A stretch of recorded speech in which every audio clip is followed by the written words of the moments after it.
This week on Jerusalem Dateline, a look back at the major stories of 2017 and their impact on the Middle East, from a bold announcement at the White House to the end of an Islamic caliphate that lay in ruins in northern Iraq. Plus, stories that marked milestone in Israel's history, and stories from the front lines that touched our hearts and the people who made a difference. All this and more this week on Jerusalem Dateline. Hello and welcome to this special year-end edition of Jerusalem Dateline. I'm Chris Mitchell. One of the biggest stories of the year came near the end of 2017. In early December, President Donald Trump reversed nearly 70 years of U.S. policy and recognized Jerusalem as the capital of Israel.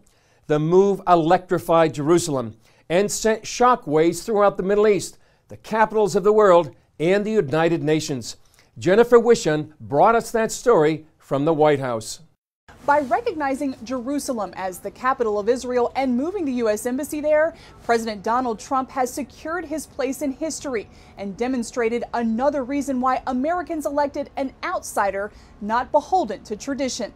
We cannot solve our problems by making the same failed assumptions and repeating the same failed strategies of the past. After decades of failed peace negotiations and a continuation of violence, President Trump says it's time to do something different.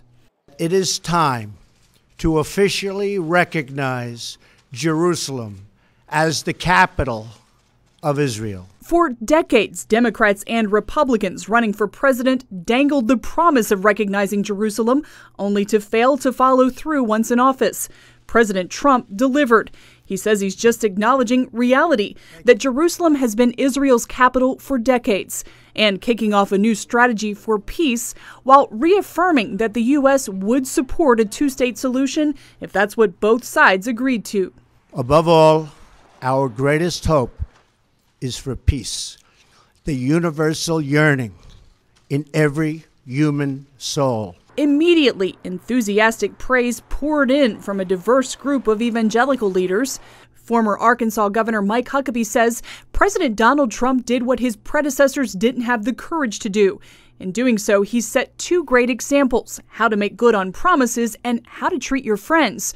Reverend Samuel Rodriguez says the historical record, empirical fact, and our faith all confirm that Jerusalem is in fact the capital of the Jewish people. I therefore enthusiastically applaud President Trump's decision.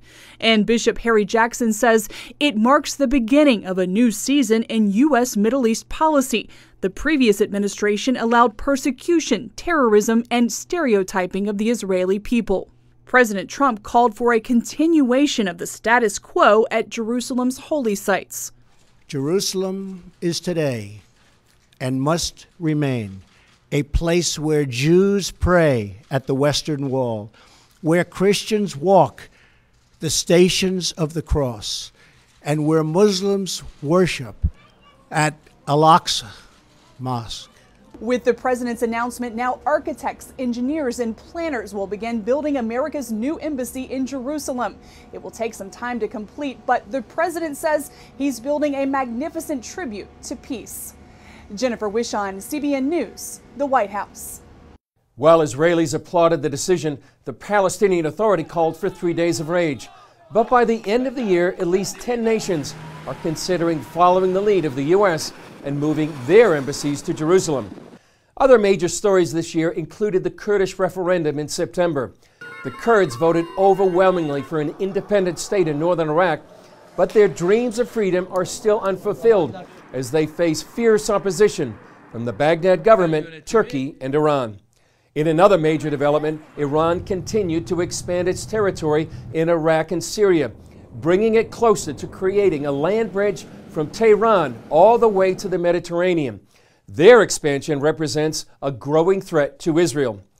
And 2017 saw the end of the Islamic State in Iraq.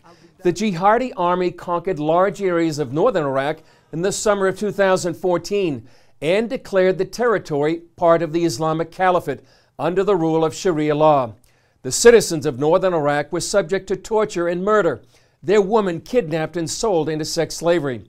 But by late 2017, the Iraqi army and U.S. coalition forces defeated ISIS in the last major stronghold in Iraq the city of Mosul. CBN News visited the city and witnessed firsthand the devastation left in the wake of ISIS. CBN News, escorted by Iraqi National Police, drove where the fight against ISIS was at its worst. This part of Mosul remains a military zone, littered with unexploded ordnance, IEDs, and dead bodies. We're standing in the center of Mosul, and you can really see it's an apocalyptic landscape. Everywhere you look, you can see devastation and destruction. It's a bit eerie, too. It's very quiet. It's like a ghost town. Reminds me of what a European city would have looked like in World War II after it was bombed out. And if you look around, you can tell it's not going to take months or years, maybe decades, to restore Mosul to what it once was. We stood within just a few yards of where ISIS leader Abu Bakr al-Baghdadi declared his caliphate in the summer of 2014. Now that three-year dream lay in ruins. His fighters, dead or gone. What we're looking at here, this devastation that we can see around us, is the price that it took to destroy that most vile of projects that was declared in this city in June 2014, calling itself the Islamic State. This is the cost, this is the price, this destruction is what it took to turn that thing from a reality back into just an idea again. The Tigris River divides Mosul. Coalition forces bomb many of the bridges linking east and west. East Mosul still shows signs of life, but West Mosul bore the brunt of the conflict. One report says more than 9,000 civilians died in the battle to liberate Mosul from the Islamic State and left the city in ruins in the attempt to save it. We looked through this nearby church, a stark symbol of what ISIS sought to destroy. In Mosul alone, ISIS destroyed dozens of Christian churches and buildings. At one time, more than 10,000 Christian families called Mosul home. Now, just a handful remain. I'm standing at what used to be the center of St. Catherine's Church, and behind here was a convent for Dominican nuns. ISIS used this as their headquarters, and then it was destroyed by a U.S. airstrike. After ISIS took over Mosul, they used this place as their headquarters. They brought everything they stole from the people, their cars and their property, here. They used it as a factory for weapons and bombs. I can't express of my feelings, of my sad feelings about that, because I am comparing how it was before and now how is it, and not the buildings, but the act of the Dominican sisters. Johanna says the Dominican sisters served as salt and light to Mosul. You know, this convent for all Christians in Mosul has a big importance because the people of Mosul knows the Dominican sisters. They established many schools in Mosul, and all the people now who are in good position in Iraq, they are graduated from these schools, especially in Mosul. For that, the Dominican sister had good reputation in Mosul. His humanitarian organization provided food and relief to Sunni Muslims here when the city opened up. We were here when they bombed the minaret of Hadba. In the same day, we are distributing here foods for families. And they asked us, we threatened you, we killed Christians, and now you are helping us. We didn't understand that. Dr. John from CSI was with us. He told them that is Christianity. They love their enemies, and you are not their enemies. You are victims of ISIS as Christians. For that, we are here to help you. While much of Mosul lies in ruins, Johanna hopes for a better future. I hope that Mosul one day become as it was before. That is my dream. Coming up, CBN Documentaries commemorates one of modern Israel's greatest victories, the 1967 Battle for Jerusalem. In 2017, Israel celebrated a number of historic anniversaries. It marked 100 years since the Balfour Declaration, calling for a Jewish homeland. That set in motion the country's founding. A century since General Edmund Allenby captured Jerusalem and ended 400 years of Muslim Ottoman rule. And 70 years since the United Nations voted for a petition plan calling for both Jewish and Arab states. For many, the most significant milestone was the 50th anniversary of the 1967 Six-Day War, when Israeli forces unified Jerusalem. For the first time in more than 2,000 years, the Jewish people controlled the Old City and its Temple Mount. CBN Documentaries made a movie about the historic battle. And Scott Ross talked with writer-director Aaron Zimmerman of that film called In Our Hands, The Battle for Jerusalem. By 4:30 a.m., the Israelis had reached the Jordanians' command bunker. For the next 45 minutes, they lined the opening of the bunker with 21 pounds of TNT. This is Ammunition Hill. This is a site of what is still today the bloodiest battle in Arab-Israeli history. I talked with In Our Hands, the Battle for Jerusalem writer and director, CBN's Aaron Zimmerman. The docudrama tells the story of Israel's victory in the city during the 1967 Six-Day War through the eyes of the paratroopers. Did you do reenactments here? We did. The people who run Ammunition Hill were very great to us, and they let us have the run of the place for 2.5 nights. We had snipers shooting from the bunkers. We had them crawl through the grass, up the hill, through the barbed wire. They even showed us the original bunker. The battle kind of ended when the Israelis got to the top of the hill, and they found the Jordanian command bunker. And they took 21 pounds of TNT and blew that sucker into next week. And so they showed us that, and they said, well, you're welcome to use this bunker again to stage your explosion. And we thought, great. You know, if it survived a real explosion, it can survive a fake movie one. Based entirely on facts, the film includes dramatizations of important scenes like Commander Motor talking to troops on the Mount of Olives. We are sitting on a ridge overlooking the old city, and soon we shall enter it. The old city of Jerusalem, which generations have dreamed of and longed for. We will be the first to enter. And running through the streets of Jerusalem under threat of sniper fire to take the Temple Mount and Western Wall.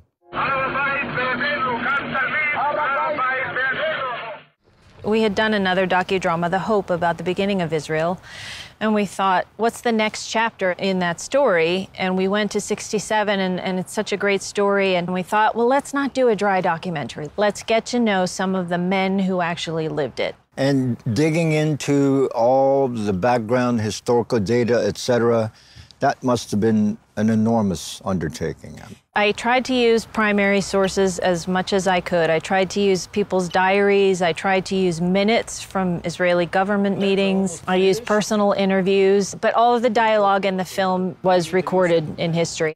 As a result of the war, Israel tripled in size, beating the combined armies of Syria, Egypt, and Jordan to win the Golan Heights, the Sinai Desert, and Judea and Samaria, and reuniting beloved Jerusalem.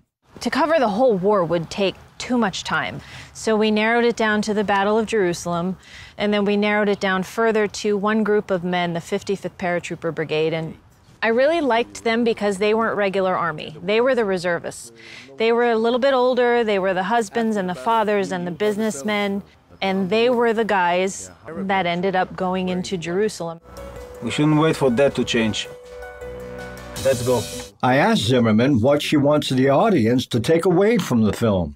Well, two things. I tried hard to keep it as apolitical as possible to give it a wider audience. Number one, I want them to see the sacrifice that these men made. Number two, we went back 20 years to 1948 to what happened when the Jewish quarter fell and the Jordanians ethnically cleansed every Jew from the old city of Jerusalem. And then at the end of this segment, the Jordanian officer says, "We have so completely destroyed this place that no Jew can ever return here." So then we fast forward 19 years and show how they did. And what will Israelis think of the film? I hope it will be good. I want people to take away a pride in their heritage. And after all the bloodletting and everything else that's occurred here historically, there's no way that Israel, Jews are going to give up this city. No, I don't think so. I mean, Moshe Dayan said it when he got to the Western Wall. We've come to the city never to depart from it again. Scott Ross at Ammunition Hill in Jerusalem. If you'd like to get a copy of In Our Hands, The Battle for Jerusalem, you can go to inourhands1967.com. Coming up, the City of David and its prophetic history. So you can see how prophecy is speeding up as we go. 2017 also saw a number of archaeological discoveries here in Israel. And some of the most significant are the finds in the original city of David. People visiting Jerusalem's old city may believe it's the same place King David set up his capital some 3,000 years ago. But that's not exactly the case. Today, archaeologists are uncovering that original city and telling an amazing story. So we're looking at the city of David from here. This is the city of David. Yeah. So we have the palace area over there. Anna-Rina Heyman serves as the outreach coordinator for the city of David. Welcome to the city of David. It's the home to the ancient biblical Jerusalem. And up till 150 years ago, everybody thought that the ancient biblical Jerusalem lies within the confines of the old city right behind you, within the walls there. So the question is, what happened 150 years ago, and where is the ancient biblical Jerusalem? She then helped answer that question by explaining how the city of David lay hidden for nearly 2,000 years, until a British archaeologist began a discovery that continues to this day. Chris, we're standing at a magical place right now. This is the place when Charles Warren came through the fissure that he found. He saw something, and when Charles Warren saw this, he knew that he rediscovered the ancient biblical Jerusalem. Most people thought when they came that what they saw in the old city, that was ancient biblical Jerusalem. It's only when he found this that he discovered, but wait a minute, the ancient Jerusalem lies outside of what we call today the old city. The discovery of this tunnel system, known as Warren Shaft, visually tells how King David captured the city and brings the Bible to life. So it's the Bible and the excavations and the Bible coming together, giving us the full picture of ancient Jerusalem. Further down, they found where men became kings. Most of the kings of Israel was anointed where we're standing right now. We are standing at the place of anointing. In fact, the city of David echoes with the people of the Bible. David to Solomon, we get to Isaiah when he was giving his prophecies on these very walls here. Jeremiah afterwards when he had to speak about the destruction. All those things happening exactly where we're standing right now. Archaeologists uncovered another biblical site, the Pool of Siloam, that was fed by the nearby Gihon spring. It's the place where Jesus healed the blind man, and also where the Jewish people would gather for the feasts of the Lord. 3 times a year, all the men had to come to the mikveh in the pool, and from there get ready to go to Temple Mount. And this is the walk, the final ascent that all the pilgrims can do again when they come to Jerusalem. Heyman sees this final ascent as a merger between archaeology and prophecy. Something amazing is happening, Chris, because we said that we are now excavating this road. And again, prophecy is being fulfilled, because it says in Isaiah, build up the road, the highway. And it says, remove the stones for my people's return. One ongoing excavation is this tunnel leading from the Pool of Siloam to the Temple Mount. Heyman says it reveals the past and opens a door to the future. One of the city of David's most ambitious projects is this excavation called the Givati, where the entire history of Jerusalem is being revealed as if the rocks are crying out. You can see exactly how she slowly disappeared from civilization, because one city was built upon the other. And you could see how the city could have lost hope, thinking, who's ever going to discover me again?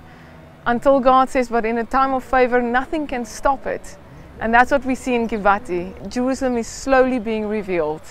Heyman sees prophecy unfolding. And we're starting to see in the last decade the blueprint. She's starting to share what she looked like to us again. So you can see how prophecy is speeding up as we go. It says, Hit na'ari me'afar kumi, shake off your dust. Arise, take your rightful place, Jerusalem. If you see the excavations here on a daily basis, you can see the buckets flying. You can see the dust literally flying about, how she is shaking off her dust. She considers her role in the city of David a privilege. I call myself the luckiest person in the world, the luckiest girl in the world, because I have the opportunity to take what we see here and tell the people about the city of David, about the ancient Jerusalem. And every person that is passionate about Jerusalem and serious about biblical prophecy needs to know this. Coming up, the heroes and heroines in 2017 who made a difference. In a year of violence and devastation, we met some people who showed us what love looks like. From the front lines of the war against ISIS to the depths of the Syrian civil war, these men and women risked their lives to save others. Some call it 12 seconds of love. Dave Eubank of the Free Burma Rangers ran to save a 6-year-old Iraqi girl caught in the crossfires of ISIS. This husband and father of 3 explained why he did it. For love, I'd want someone to save my kid. And I think whenever you're terrified, you should first ask, am I supposed to do this? Ask God that, not yourself. Ask God. And if he says do it, then ask for love. Because when you're really scared, you need love. And when you have love, you'll do anything for anyone. So love is what makes you really brave. And God gave me enough of that to run across, grab the girl. In another theater of war, trauma nurse Debbie Dennison and general surgeon Dr. Sally worked to save the lives of men and women fighting the Assad regime. You had to count the cost. You had to say, do I love you enough that I'm willing to lay down my life? Of course. And my answer was yes. Dr. Sally performed procedures she never faced before, like C-sections. I have to tell you, when I delivered that first little baby, I could just feel his hands on my hands. It's what sustained us, to be able to see new life in the midst of such horrific war was just a blessing beyond belief. And they found hope in the midst of the despair of the Middle East. No matter what the barriers, all people respond to love. And we were, as Christians, going into a community, they didn't know us, they have a historic animosity towards Christian, but all it took was an expression of love, and we were welcomed with open arms. Those selfless acts of love are a reminder that the gospel is being lived out here in the Middle East by many unsung heroes and heroines of the faith. And for this coming year, it's an inspiration to live more like the one who promised to never leave us nor forsake us. That's all for this edition. Thanks so much for joining us. Remember, you can follow us on Facebook, Twitter, Instagram, and YouTube. I'm Chris Mitchell. Happy New Year, and we'll see you next year on Jerusalem Dateline.